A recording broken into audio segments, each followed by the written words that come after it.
about Bildung technology and human psychology. So please, very much looking forward to hear from you. And thank you for being with us today. I'm on you.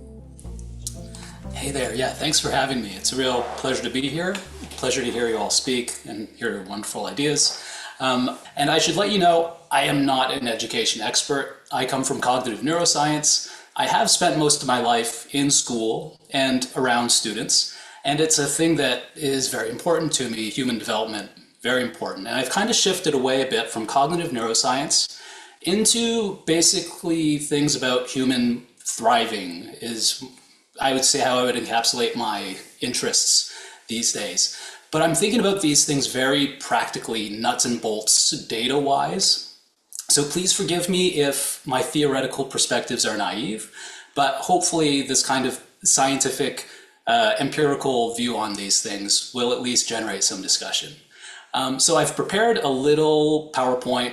All right, so this is the topic of our chapter that we wrote, Steve and I, and it is technology and the decline of the Bildung human.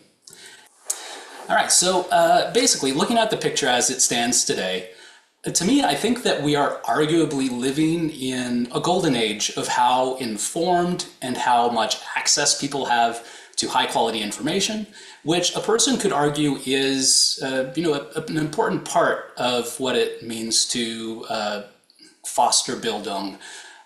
You ideally want to be thinking objectively about the world, think about what is possible, what works, what doesn't work, and high quality information is a great way to understand the world. And we all in our pockets have our phones, and we can access all of Wikipedia, all of whatever news outlet at any point in time. We have tremendous access to information. And not only do we have tremendous access to information, you can see that in the 1800s, when these ideas of Bildung were being formalized, I think it's fair to say, the literacy rate was probably around 12% at the time. Whereas today, we're looking at more like 87% for the literacy rate globally, which is tremendous. Great job, educators. We've really crushed that. That's a huge shift in the paradigm. Over the last few years, here in North America at least, we've seen a lot of progress in terms of social issues. For instance, respect for gay rights. Gay marriage is now legal in Canada and the United States. It's very unfortunate that it at one point was not legal. And of course, we still have very far to go in terms of this issue and many other issues. But I think it's fair to say that we have made some progress over the last couple decades in many ways. But that said, there are troubles on the horizon. And we were in thinking about technology and how this could influence the development of Bildung humans going down the road. We're thinking that there's potentially trouble in terms of what you can call the attention economy, and in terms of the commodification of human ingenuity. And to give you a bit of a spoiler, that's going to be AI. Getting into the attention economy a little bit, this would be things like the TikTok algorithm that can perfectly serve you videos that show you interests that you didn't know that you had, but it seems perfectly tailored to your tastes. Instagram, you log onto the app, you post a picture, you get likes, you see, oh, I'm a valued member of this community. I want to stay in this app doing this more and more and more. And you get those endorphin hits from getting positive feedback from people. Very addictive. YouTube recommendations, they serve up videos that, again, are tailored to your previous interests. The algorithm is always searching, trying out new things, seeing what remote, obscure things you might like, and it refines its suggestions based on this. So in a way never before possible, we have trillion-dollar companies tailoring their products to addict you to their spaces so that they can show you advertisements in amongst all of this valuable content that you're seeing. So this is one potential threat to the development of Bildung humans. It's just, there is a multi-trillion-dollar arms race for the eyes and hearts of the youth, and they're probably going to win. They have tremendously powerful tools to be able to do this. And this takes attention from people away from their immediate world, the people around them, the things happening around them, and puts that into commercial spaces for commercial interests. so that, again, you buy more goods imported from China or whatnot. That's kind of how that works. And that is, especially for youth, potentially troublesome. It is a general, effectively truth that youth feel a lot of anxieties, more so than just about any other age group. As you can see here, this is recent data from across Canada, spanning 3 years. And I just ran this analysis today for this meeting. But you can see that in this cross-demographic sample, we see that at the earlier ages, we see much higher levels of anxiety in that kind of group. And that just decreases with age. So older age groups tend to not feel as much anxiety. And this is specifically social anxiety. So this is the social interactions anxiety score, which is, higher scores mean that you are more reticent to go out in public and feel more afraid of interacting with people. So you see that is generally more so the case for youth. And that is not good. That's correlated with a number of poor outcomes in human thriving measures generally. And compounding this, we see this recent trend where over the last, especially 10 years, even going a little further back, we see that youth are going out less. They're spending less time with friends. So we have 12th graders, 10th graders, 8th graders over the last few years. They're just spending much less time going out, spending time with people.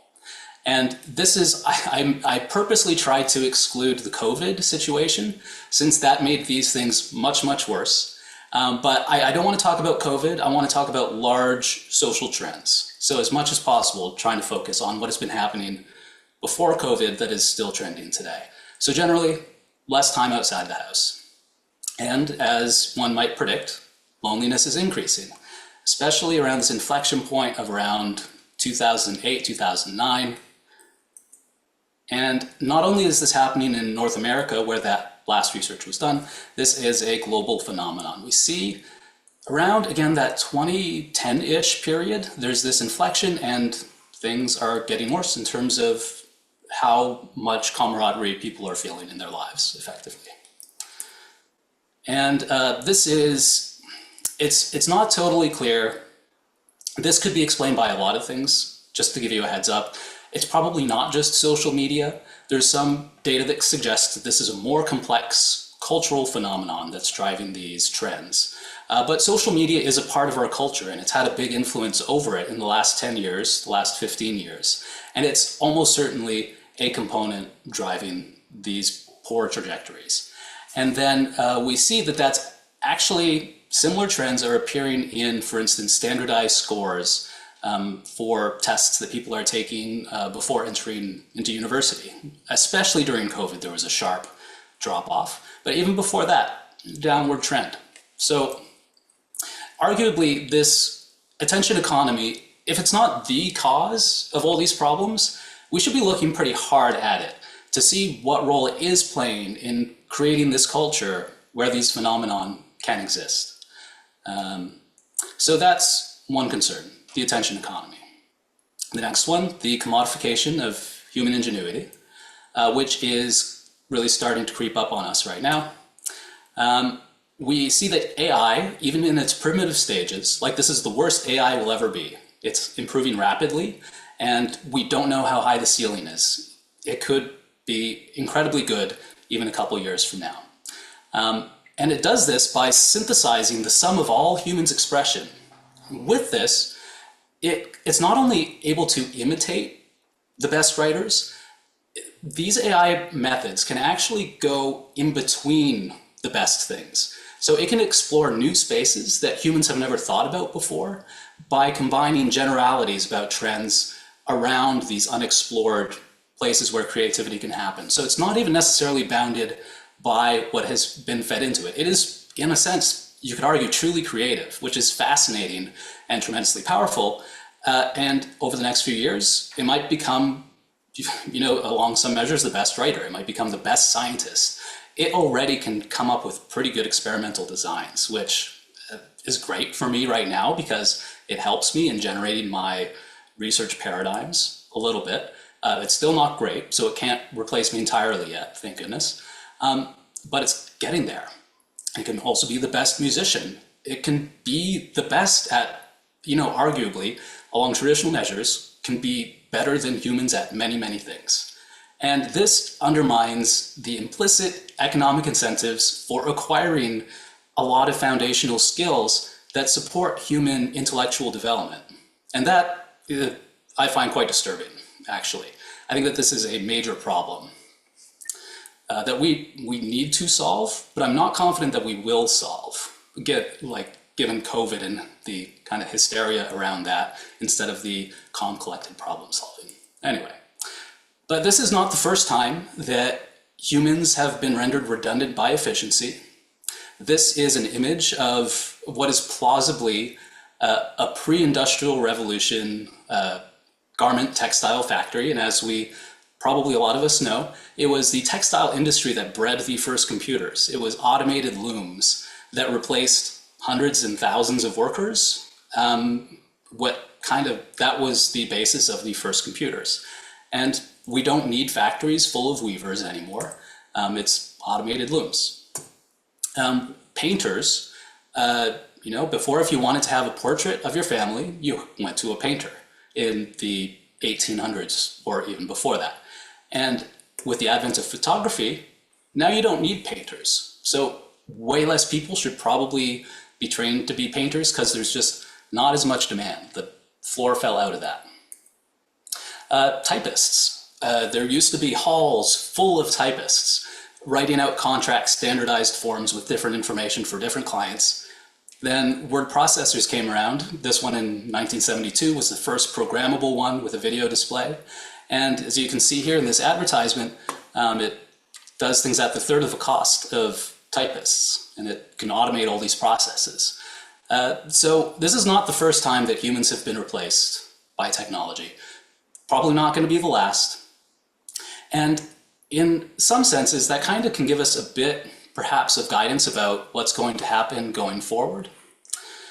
But simply put, there's likely to be less demand for the skills that historically have helped to breed Bildung, writing skills, critical thinking skills.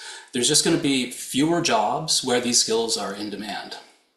They're probably not going to lose all value. It's still nice to see a hand-painted portrait, even though photography exists. It is still nice to have, a hand-knit piece for a scarf, even though looms exist in the automated sense. That said, we probably don't need to be training hundreds of thousands of weavers today. We probably don't need to be training as many painters as we did before photography did all this work of creating portraits of people. So I think that we need to probably think realistically about this being the case, that there's just going to be way less demand for what we have considered core skills in the future. And students, importantly, is the effect that this is going to have on students, what they imagine coming down the pike, because this is affecting students now. It's not, the jobs are still there largely, but people are already starting to potentially become discouraged by the prospects of being replaced by AI. And you can see here this fairly recent survey of 1,250 students found that about 42% of them have kind of rethought their career plans, either a lot or somewhat, based on the existence of AI. It's already happening. And in general, we're also facing headwinds in terms of people's perceptions of the value of higher education. This is at least true for the United States. I'm not sure about other parts of the world, but there's a partisan divide. Basically, conservatives tend to think that universities are places where you indoctrinate people and, it's opposed to their values, which in some cases is arguably true, maybe for the best. But even like cross demographics, there seems to be lower confidence in the value of education, which is a problem. And that's only probably going to be worsened as education in these core competencies are less economically viable. So we might find that language, science, social studies, and other core tenets of the education system might come to be treated like art classes, which are unfortunately often treated like nice things that aren't essential.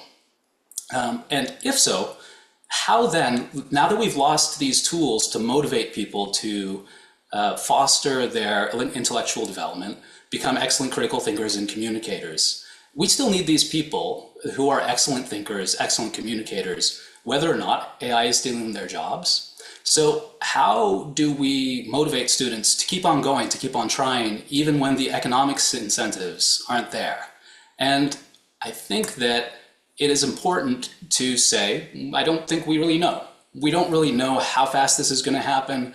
We don't know what skills are going to be needed in 10 years. So I think humility is a virtue here, to admit, to say, I don't know. And I'm going to stay on my toes and think hard and fast, do the best I can to meet the demands of the world as it changes. I think that's probably most important. And we might have to think radically about what we teach and how we teach.